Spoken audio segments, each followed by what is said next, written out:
नमस्कार बंधुरा चले एसेছি আজকে একটা নতুন রেসিপি নিয়ে। এটা কিন্তু চিংড়ি মাছের মালাইকারি নয়, দুর্দান্ত স্বাদের একটা চিংড়ি মাছের রেসিপি। এইটা একবার খেলে বারবার খেতে ইচ্ছা করবে। রান্নাটা করার জন্য 500 গ্রাম গলদা চিংড়ি নিয়ে পরিষ্কার করে মাথার যে ময়লাটা থাকে সেটা বার করে নিয়ে ধুয়ে নিয়ে নুন হলুদ মাখিয়ে নিয়েছি। একটা ননস্টিকের প্যানের মধ্যে বেশ কিছুটা সর্ষের তেল গরম করে নিয়েছি।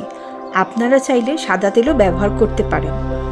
তেলটা গরম হয়ে গেলে সমস্ত মাছগুলো এপিট ওপিট করে ভালো করে ভেজে নিয়েছি। 3-4 মিনিট আমি মাছগুলো ভেজে নিয়েছি। চিংড়ি মাছ বেশি ভাজতে লাগে না। একটা বোলের মধ্যে সমস্ত মাছগুলো ভেজে তুলে রেখেছি।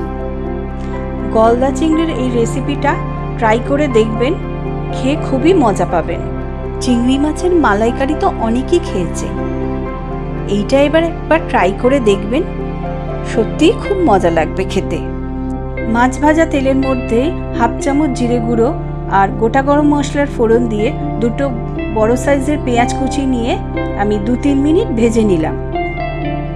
গ্যাসের ফ্লেমটা মিডিয়াম রেখে পেঁয়াজটা ভেজে নিয়ে আমি ওর মধ্যে 1 চামচ আদা বাটা, 1/2 চামচ রসুন বাটা দিয়ে আরও 2 মিনিট নেড়ে নিলাম। 15টার মতন কাজু বাদাম ভিজিয়ে রেখেছিলাম জলে, মিক্সার গ্রাইন্ডারের সাহায্যে আমি একটা মিহি পেস্ট তৈরি করে নিলাম। এবার পেঁয়াজ ভাজার মধ্যে 1 চামচ নুন, 1 চামচ হলুদ গুঁড়ো, 1 চামচ লঙ্কা গুঁড়ো, 1/2 চামচ জিরে গুঁড়ো, 1 চামচ ধনে গুঁড়ো, 1 চামচ কাশ্মীরি লঙ্কার গুঁড়ো দিয়ে আরও 2 মিনিট নেড়ে নিলাম। কাজু বাদামের যে পেস্টটা তৈরি করে রেখেছিলাম পেঁয়াজের মধ্যে ওটা মিশিয়ে নিলাম, দিয়ে 2-3 মিনিট ভালো করে আরও নেড়ে নিলাম।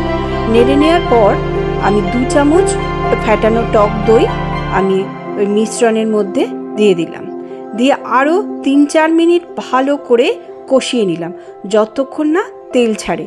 মশলা থেকে তেল ছেড়ে দেওয়া শুরু হলে কাজু বাদামের বাটি ধোয়া জলটা দিয়ে আমি জল মিশিয়ে নিলাম, দিয়ে 2 মিনিট ফুটিয়ে নিয়ে আমি মাছগুলো সমস্ত ছেড়ে দিলাম।